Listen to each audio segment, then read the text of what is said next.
All right, magic makers. I get a lot of questions that, or I see a lot of you guys post that, hey, Kim, I'm doing everything right, but like, girl, nothing. I can't catch a break.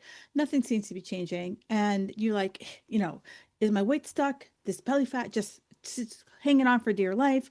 My energy, ugh. And I don't know what to do, right? And I know, and I want you to know something right at the beginning of this episode. This probably is not because you're doing something wrong. It's probably because you're doing things, I'm going to quote, too right, right? You're disciplined, you're consistent, you're not winging it. And that's exactly why it's so frustrating, right? We all have this kind of badge of honor that I see so many of us ladies over 40 wearing is that somewhere along the way, and it's not you, it's all of us, we were told that results came from deprivation, that less food, more workouts, tighter rules, push harder. That if we weren't following some gosh darn plan, like we were just destined to not see any results, to see not any goals. And I want you to tell you that that is just bullshit, right? Effort and effectiveness are not the same thing. Your body doesn't reward suffering, it survives it, right? It survives you us beating the crap out of it for decades. And so that's why so many of you are like, I used to be so disciplined. That's why discipline stops working after 40 because back in your 20s and 30s, you could undereat and overexercise. You could get by on 2 or 3 hours of sleep, stress like, it was your job and still get results. But now we hit 40, your body starts keeping score. And your body starts going, remember when? Remember this? Remember that diet? Remember that we spent 3 hours on the Stairmaster? Remember that you used to only eat rice cakes and Diet Coke? Yeah, I remember that. And I'm holding on it and I'm not going to give you what you want. And primarily because our hormones are going buck wild. Recovery matters way more than it ever has. Stress, that is just like punching you in the face. And sleep is no longer an optional thing. I remember I had a trainer told me, Kim, you'll sleep when you're dead, right? So when you keep applying your old rules to your body pushes back, not because it's broken, not because you have a slow metabolism, because it's smarter. It's trying to protect itself. It's saying, you know what? For decades, you beat the shit out of us, and we're not going to take it anymore. We are going to stand up for ourselves. And so here's where life gets messy, right? Life is messy at this age. We have a lot more responsibilities than we did in our 20s and 30s. And I see so many of you guys getting so mad at yourself that you can't keep the same pace. And I want you to really like take a hard look. I have a client and she's been with me a really long time. And when I first met her, she was 25 and she was free and single, loving to mingle. She meets her husband. She has one kid. Then she has two kids, right? Now she's a kid. Like now she has three kids, and her third kid has special needs. So yeah, going to the gym 2 hours a day, that ain't gonna cut it, right? You can't just be like, hey kids, I'm going to the gym for 2 hours. It doesn't work that way because you gotta drive said kid to hockey or ballet or piano or whatever it is that kids need to be driven to these days, or help with homework, or hell, they like to eat and you're making dinner all the damn time. Right. So it's like we can't keep track of or keep pace with those old habits, right? The workouts that you used to crush, the meal prep routine that you had all the black containers out on the counter, right? That used to be second nature. That's not happening anymore. The energy, the energy you used to have for all of it. Who can keep up, right? So guess what? You blame yourself. You don't look at your life and be like, my life is different now. You tell yourself, I'm lazy. I used to be able to do this. Why can't I keep pace with that? What's wrong with me? So you quit because you're going to find that perfect pocket of time where you can go back and do all the shit you were able to do before. But guess what? That's why you're being inconsistent. The truth is, you're trying to be consistent with a plan that no longer fits your life, right? Your life has changed. Your body has changed. Your capacity for all the bullshit that you were able to do back in the day, that has changed. And so the rule book in your head, guess what? Hasn't changed because back in the day, you were able to do all those things and get the results. So you that's not a problem, right? That's a mismatch problem. Not a you problem, it's a mismatch problem. And that's exactly why all of us like get in our heads, right? We're all thinking that, oh, all I need is this one thing. We're reaching for that one magic solution. And that's why, we see so many supplements geared at us to say, hey, if you take this pill, drink this magic potion, run this test, you're going to get your energy back like you had when you were 25. And listen, I am not anti-supplement. Sure, absolutely, they can support us and data can be very helpful. But here's what nobody puts on the label. You can't out supplement and test your way out of chronic eating and overexercising. You can't do that, right? No powder is going to fix poor sleep if you are not setting yourself up by going to bed at a certain time. No protocol is going to cancel you being a stress ball, and no hormone hack is going to override any crack in your foundation. I talk a lot about the boring basics, right? I need to have my boring basics on lock. I need to have a really good sleep schedule. I need to be able to understand how I can best manage stress. I need to be able to understand how I can get in my protein, my fiber, and find a way of working out that supports my body versus trying to be, the Kim of 20 of Kim, the 25-year-old Kim, right? That's where it is because women come to me all the time spending hundreds of dollars on supplements, eating 1,200 calories, sleeping 5 hours a night and wondering why they're still exhausted. It is not a deficiency problem. That's a math problem. If discipline was the answer, you'd already be at your goal right now. And so I want to tell you about my client, Deb, right? Deb basically ate the same foods for 20 years. Yeah, same meals, same rotation, same plan. On paper, she was crushing it. But then, all right, so she's starting to approach that 55-year age and belly fat became a thing. Her energy crashed and the scale just stuck or kept going up. Anyone understand that? I'm raising my hand because that was me. So she did what we all do, right? She tried harder, ate less, added more deprivation.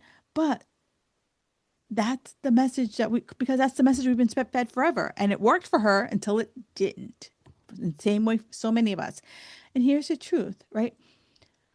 It's not working because she needed to be more disciplined. Deb wasn't stuck because she failed. She was stuck because her body adapted. Her body adapted to the lower amount of calories. For 20 years, she ate the same thing, right? And so it's like, we know what to do with this amount of calories. And so she never challenged it. And I always, when I was coaching girls to do fitness competitions, we were always talking about challenge them to add variety. And so many people think variety is that we're basically every meal has to be ridiculously different and you're always adding all these crazy things. But it was more about, can we shift up the rotation of food so that if every week you're buying strawberries, the next week you buy blueberries. If every week you're only having olive oil, when you run out of olive oil, you buy a different oil. So it's not, I'm not asking anyone to be like, the Martha Stewart of food, like, because that is not me. But what I'm asking is that we really don't get vapor locked into eating the same things over and over. We can eat the same pattern, but we can change things up very subtly. And then your body is like, oh, this is a different food that I have to understand. How do I digest? I tell you guys, I have a big ass salad every single day for lunch. And that's the staple. But is it the same salad every single week? No, I change the lettuce. Sometimes I have shredded carrots. Sometimes it's uh, uh, red shredded red cabbage. Sometimes it's shredded broccoli slaw. Um, Sometimes I don't. I skip it all altogether. I have cucumbers. Sometimes I throw in cilantro. Like I always throw in something a little bit different every single week, but it's not like the salad doesn't radically change. It's just throw in something different each and every week. A lot of it is based on sometimes availability. Sometimes it's like, hey, I feel like having carrots this week, right? Whatever it is, right? Because Deb was stuck, just like many of you. It wasn't because she failed, it's because her body adapted. And it's not failure, it's biology, right? Our bodies are supersonically smart. And so when I started working with her, I said, all right, let's start to slowly change what you're eating. Right. I know for many of you, you're very like you're like that scared stray animal that you try to make friends with on the street. And, if I just approach you too quickly, you're going to run away. So, and I get it. Like if you've been eating the same way for so long, you know exactly what the results you're going to get. So I'm asking you to do something a little bit different, right? So she was terrified to eat more, right? Because when she did start to eat a little bit more, the scale initially goes up. And then she overthought the shit out of everything because like she had her meal plan was on lock. She knew exactly what she was eating on Monday, Tuesday, Wednesday, and so forth, right? And it felt ridiculously uncomfortable. And I don't know how many times she's like, Kim, I really suck at trying to find maintenance. And I was like, you suck because it's not something you're used to. Like you don't you have to think about it now. Before you've been running on autopilot for 20 years. And here's the thing that no one ever tells you about the process, that right, it's not going to be linear. It's not going to be Instagram worthy. You're not going to have this amazing before and after picture in like, 12 weeks. It doesn't work that way. It's messy. It F's with your head. But on the other side, right, she pushed through it, and her energy came back. Her clothes finally started to fit better, even though the scale didn't drop immediately. She started feeling stronger in her workouts, not because she had the perfect supplement stack, but because her body finally was like, "Oh, girl, you're giving me something to work with. You're finally putting some deposits back into your body versus constantly having me work on fumes." And so, and I get Deb because I was Deb, right? And if dieting was an Olympic sport, girl, I would have a medal, right? I'm talking, I'd be on the podium, waving my roses. I lived on discipline, restriction, and control. And for myself and for a lot of clients that I work with, that control was everything because for many of us, we're type A people. We're type A plus plus with a sign of A plus plus. And so when I was encouraged to eat more food, it really felt like a tractor trailer trying to make a 3-point turn. I was like, I was resistant because I was like, I knew exactly what to do. And I did a little panic because everything I learned meant like more food meant less control. Like I knew what I was getting, but I wasn't happy with my results. I wasn't happy with my body composition. I was doing all the right things. If you were to look at my nutrition, just like Deb, I wasn't hanging out at Chick-fil-A.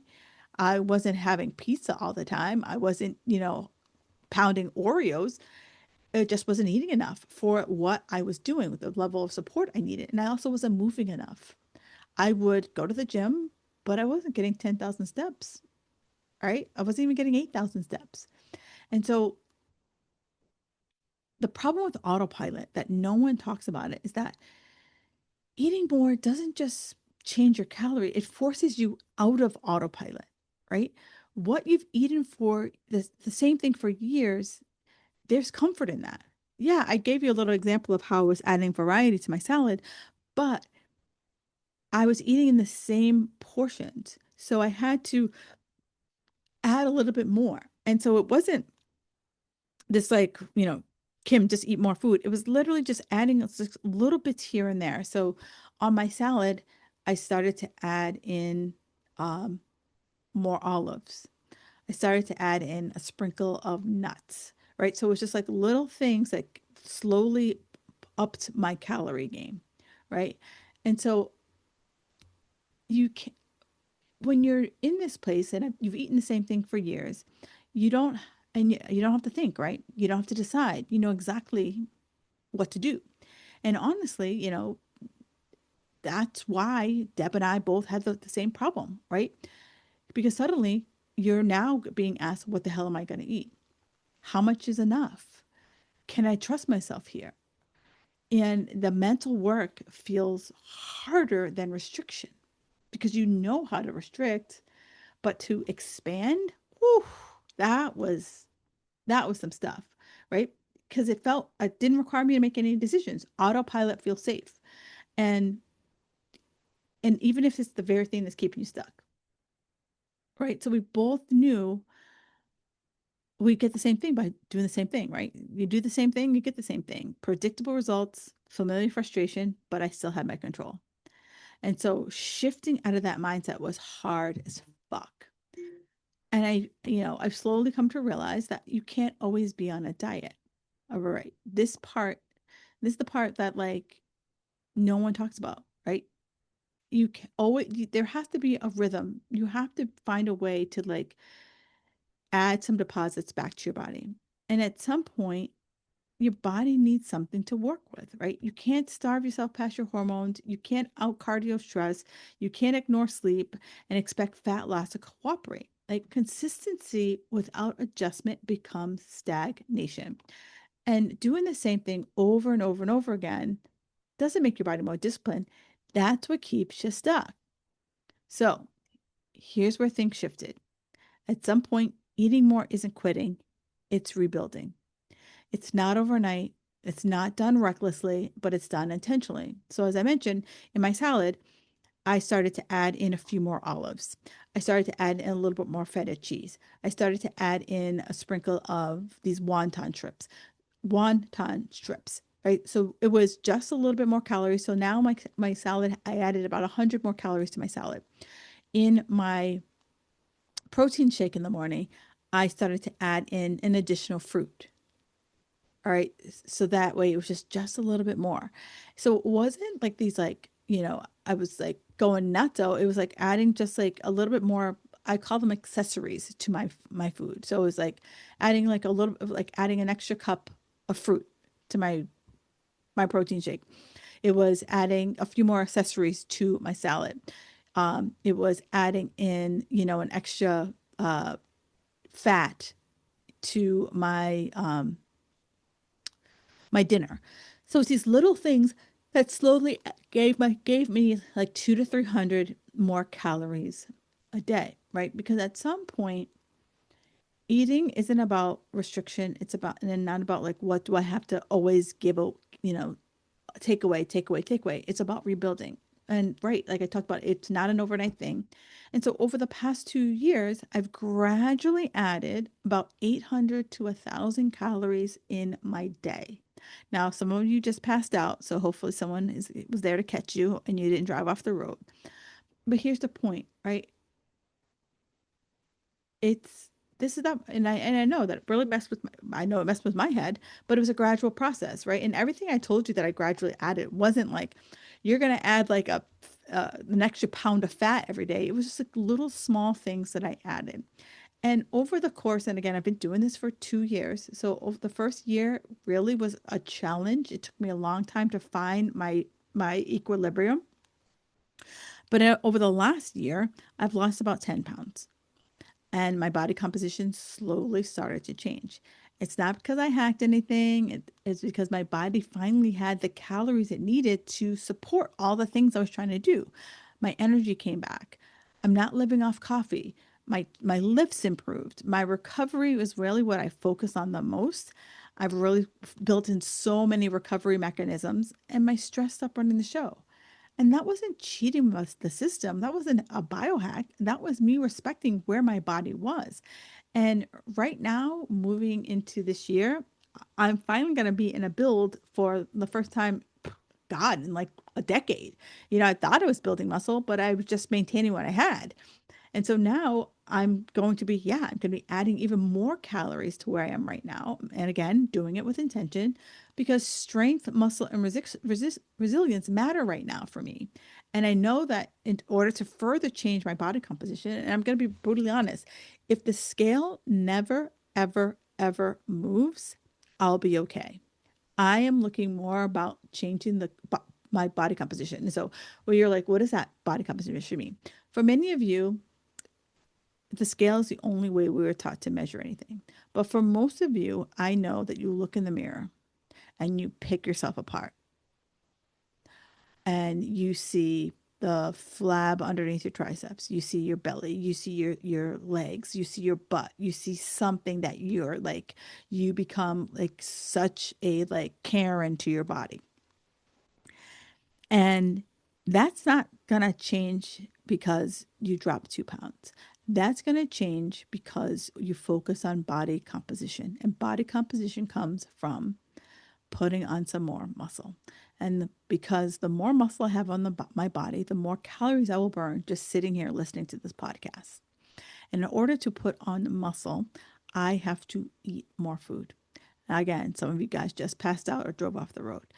But that's how it works. You can't expect to live off of 1,200, 1,300 calories, lift like a beast, and be like, where are my biceps? Because it's not going to come. Sorry, not sorry. What's going to come is that I have to gradually increase my calories so that my body now has something to pull from. Your body has fuel, right? And then it's going to start to give you something. Is it going to start to give you something in a week? Oh, hell no.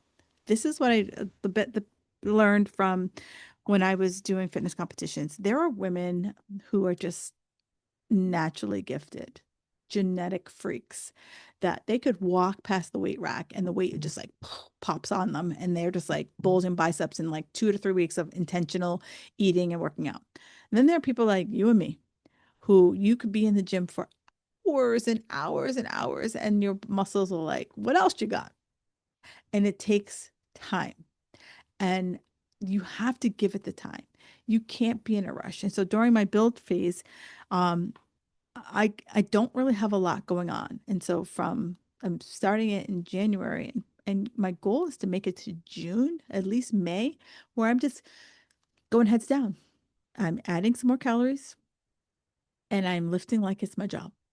And I'm not going to be expecting results in like week 3. I'm going to be like, what am I going to uncover in May? That's really what I'm doing right now. Just completely going heads down. And if this episode made you feel like, wow, she gets it, right? I'm sharing this with you because I want you to see that it's not about perfection. It's about progression. And, I'll probably do another episode and probably like, 6 to 8 weeks just to tell you like how I'm feeling. Like right now, I'm like, yeah, this is what I'm doing. But I'm human. I might be like, what the hell did I sign up for? And kick in the wall, or I might be like, yeah, girl, this feels so good. I don't know. But I'm going in it with like, hey, let's see. Right. I'm going into this with curiosity. And so if this episode made you feel like relieved and uncomfortable at the same time, that's normal, right? It just means that you're finally saying to yourself, like, I need to change. And I know that feeling very well because it's like I I felt that. I felt like something has to give here. This can't be my life, right? My life can't revolve around my workouts and my food. Like I want something more in my life. And so if this is your way out of the cycle, right? Especially if you feel like you're doing everything right and you're not getting anywhere. And if you're listening saying, okay, but where am I? Like, am I ready to jump into the build that you're talking about? Do I need to just increase my calories first and then hop into the build? I get you. So I created a quiz. It's called the Is Your Metabolism Tired AF? And it'll help you figure out your phase so you can stop finally guessing. And it'll help you understand what your body needs more. Does it need more restoration? Does it need rebuilding? Does it need maintaining? Or can you really push right now to drop some fat? And this is not about guilt. It's not about shame. It's not about extremes. It's about getting clear as to where you need to start. And so I have the link in the show notes. And if you've been stuck doing the same thing and nothing to show for it, I see you. I was you. And there's a way forward. All right, Magic Makers, I will talk to you next week. And as always, if you have any questions or any ahas pop up, do me a favor, screenshot this episode and let me know what the aha is. And you can find me on any of the socials, Kim Jefferson Coach. All right, enjoy the rest of your day.